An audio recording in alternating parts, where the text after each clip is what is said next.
बेटा देखो आपका उदाहरण 3 है कि विमाओं मतलब भुजाएं 55 सेंटीमीटर, ये 55 नहीं है बेटा, आपके क्वेश्चन में ये गलत है।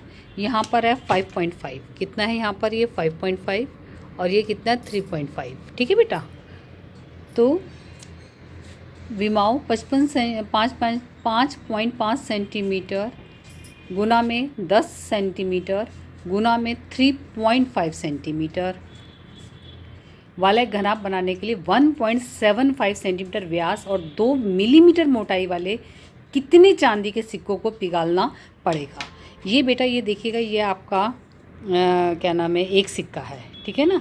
इस एक सिक्के का व्यास आपको दे रखा है, कितना दे रखा है आपको व्यास दे रखा है 1.7, यानी पूरा जो व्यास है ये वाला व्यास, ये जो व्यास आपको कितना दे रखा है 1.75 सेंटीमीटर, ठीक है। और इस सिक्के की जो थिकनेस है, थिकनेस मोटाई, ये आपको कितनी दे रखी है 2 मिलीमीटर। एक चीज़ आप ये देखिएगा, व्यास सेंटीमीटर में है और मोटाई मिलीमीटर में है, तो इस मिलीमीटर को भी हमें क्या बनाना पड़ेगा, सेंटीमीटर। अब वो कह रहा है कितने सिक्के हमें चांदी के हमें पिघालने पड़ेंगे, यानी नंबर ऑफ पॉइंट्स हमें बताने हैं इस टाइप के क्वेश्चन में। That is also very important question. अब आप देखिएगा, हमने माना घनाभ की लंबाई हमने मानी L बराबर 5.5 सेंटीमीटर दे रखी है, चौड़ाई B आपको दे रखी है 10 सेंटीमीटर और ऊंचाई कितनी दे रखी है 3.5 सेंटीमीटर।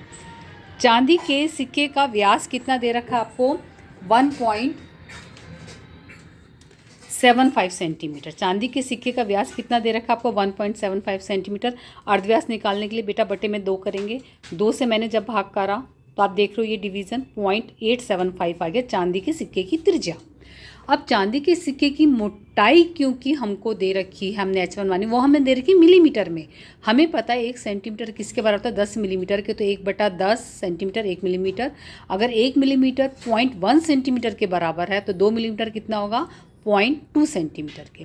तो अब हम हमारा जो ऊंचाई H1 है वो कितना आ गया 0.2। अब देखो प्रश्न अनुसार माना चांदी के सिक्कों की संख्या n, तो चांदी के एक सिक्के का आयतन गुना में n बराबर घनाभ का आयतन। क्योंकि देखो बेटा हमें निकालने हैं चांदी के सिक्के कितने लगेंगे, तो अब नंबर ऑफ पॉइंट्स निकालने, एक सिक्के से तो घनाभ नहीं बनेगा। तो इसका मतलब बेटा क्या है कि हमारा ये देखिएगा आप, इस तरीके से जब हम एक सिक्के के ऊपर एक सिक्के रखेंगे तो ये हमारा जो गोलाकार शेप है ये हमारी किस में बन गई है ये बेटा, ये हमारी बेलन में। किससे बन गई ये बेलन में।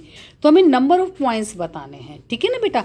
तो हम क्या करेंगे n गुना में एक सिक्के का आयतन बराबर है घनाभ का आयतन। तो n गुना में हमें पता है, क्योंकि पाई आर स्क्वायर H1 हमने क्यों लिया, क्योंकि जब हम चांदी के खूब सारे सिक्के एक के ऊपर एक रख रहे हैं तो वो किसकी शेप बन रहा है, बेलन की। वो किसकी शेप बन रहा है, बेलन की। आप ये देखिए किसकी शेप बन रहा है, ये बेलन की शेप बन रहा है।